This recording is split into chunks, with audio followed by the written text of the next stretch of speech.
I don't want to spend so much money on this car. It's not going to be a show car, but it's going to be looking nice. But so many of the parts for this type of car, I have a 1979 Pontiac Grand Prix, and there's so many parts that are not available for this vehicle. I ran into that problem, and I don't know how many of you guys have, if I'm not mistaken, from 77 to 80 or 81. I'm not sure what the years are because I'm still trying to learn more about this car. On what years did the manufacturer make these cars, I don't know.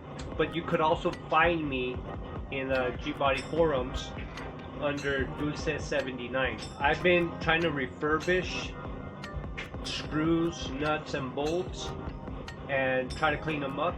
Like anything that is accessible to remove off the car and I can clean it up and get it done, I'm gonna do it. If it's too bad that I cannot fix it, then I'm gonna try to get somebody or something to be able to help me out with that. Other than that, I learned a couple of tricks off of a guy that I don't remember what was his YouTube link or video, but I'll put it down in the description below. And that was the very first time that I had ever encountered about white distilled vinegar and rims. And I did my brother's godson's rims, which were some artilleries. I painted them Chevrolet red afterwards. But the thing is that I learned about the distilled vinegar is that it cleans so many things, especially if you just leave it working on its own with rust. And if you don't need the parts right away, go ahead and just leave them there for a week, which is exactly what I'm going to show you right now. This is what I have right here. I have some screws that belong to my trim on the front where the grill goes. So I took them off, and you guys saw last time that I put this much of distilled vinegar and this much of water. Well, I didn't show you that exactly, but that's what I did.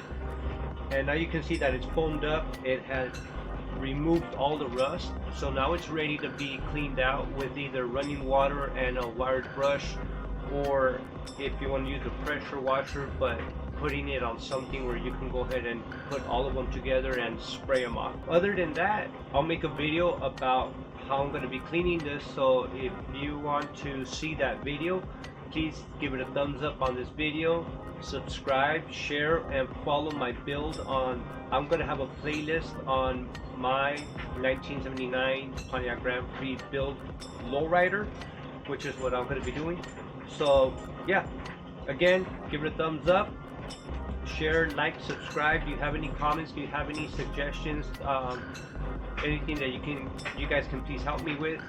There's some parts that I'm still looking for this car, and I hope there's manufacturers like GM or other manufacturers that are watching this video, because I need some clips.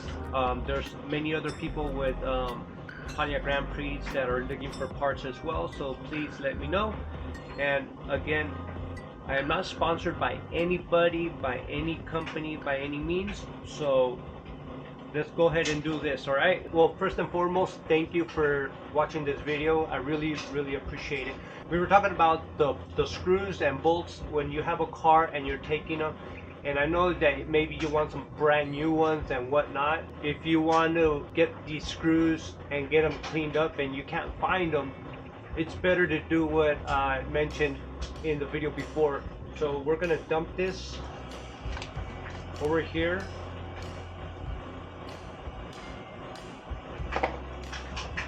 Grab one of my rags, and so now your parts look black, like they got blacked out. So most of the rust is gone. But I'm just gonna go a step further, clean these out. All the rust is gone. The threads are back.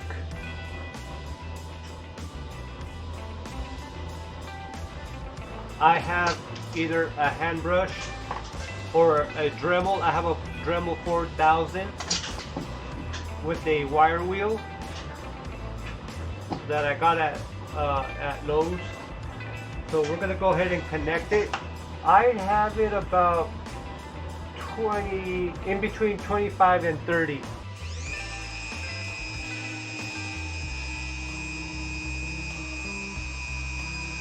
Careful.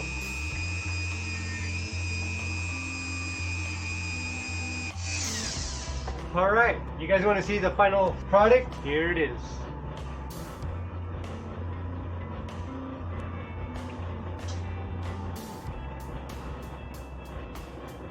Now you have a new bolt. Now if you wanted to take it up a notch and you want to make it even cleaner, use the polishing wheels with metal cleaner and polish it up. So you can buy some Dremel kits like this one, and in the kit it also comes with some polishing compound. Remove this shaft right here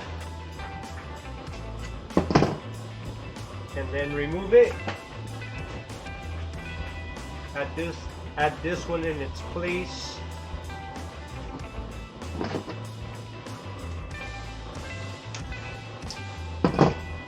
Don't tighten it too tight where you can't get it off, or you might break the bottom housing of the shaft. We're going to lower it down in between 20 and 25 now. That way we can use a polishing compound. Again, use a mask even if this is the only mask you have.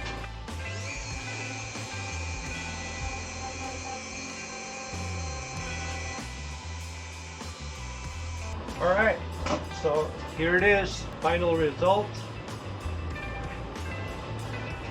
See, I'm going to put a side-by-side comparison here.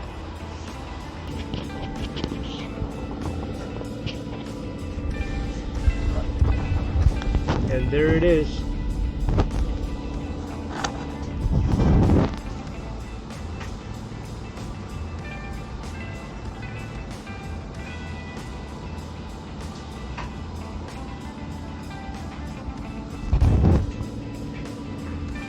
I'm going to go ahead and continue on doing this, and then I'm going to bag these and tag them.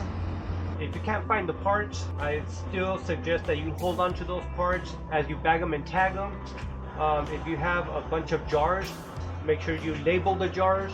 Put the distilled vinegar in it, half and half with water. Just let it sit for a whole week. You'll see everything. Do a little bit of elbow grease. We are going to go ahead and continue on my door.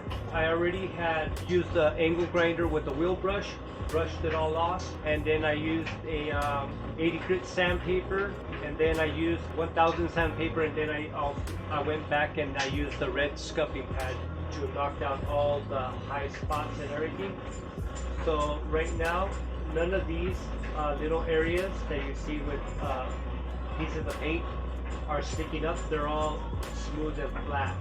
So now what I'm going to go ahead and do is, as you can see, I taped up my labels, I taped up some of the stuff, and I'm going to still continue taping a couple more things on there that I don't want to get paint on. What I'm going to do is put primer, 2K epoxy primer, because I want this to be ready and prepared for when I start painting it.